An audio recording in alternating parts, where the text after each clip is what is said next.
Hi and welcome back. Now in this chapter I want to discuss NAT or network address translation. So now this actually comes under multiple layers. So it comes under designing multi-tier architecture solutions, high availability, elasticity and scalability, and even defining the security for your single VPC application. So the type of questions you could get on NAT could fall in any one of these categories. So let's try to understand what could get asked in the exam. Now when it comes to NAT itself, so you could have a web server that's in a public subnet. You could have a database server in the private subnet. Now you would define the NAT instance to ensure that servers in your private subnet could communicate securely with the internet without going through the internet gateway. The advantage of using the NAT is that only the database server in this case can reach out to the internet. But from the internet, no one can actually reach your database server. So this is only one-way traffic. So if a request is sent from the database server via the NAT instance to the internet, it would get the response back, but there is no way to initiate a request from the internet to the database server via the NAT instance. That will not be allowed. That is where the security aspect comes in when using network address translation. So now the important point is that you have to ensure that the NAT instance is created in the public subnet and not in the private subnet. From an architect point of view, this is very important.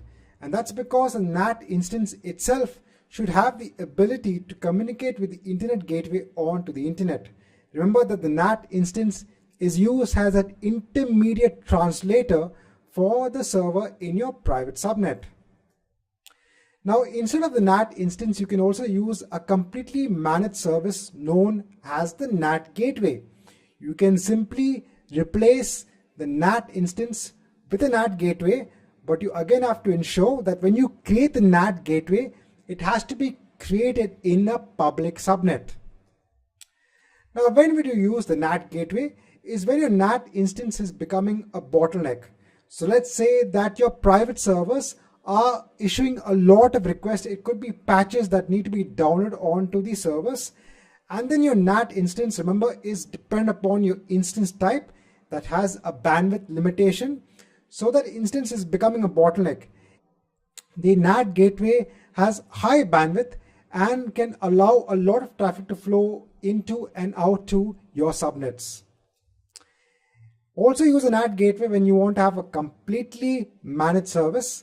Remember, if you're using a NAT instance, you are responsible for maintaining that NAT instance. You are responsible for the security of the NAT instance. You are responsible for ensuring that the instance is always up and running. But if you want a completely managed service, you don't want to think about it, use the NAT gateway service. When would you want to use a NAT instance? This is when you want to use it as a proxy server as well. Now, if you want high availability for your NAT instance, very important from an exam perspective, you can create an auto-scaling group, put the launch configurations for your NAT instance, and you can also have multiple NAT instances in multiple availability zones for high availability. If you want high availability for your NAT gateway, ensure that you create multiple NAT gateways in multiple availability zones. So this marks the end of this chapter. In this, I just want to tell you about NAT and the high availability of network address translation which you can have in your VPC.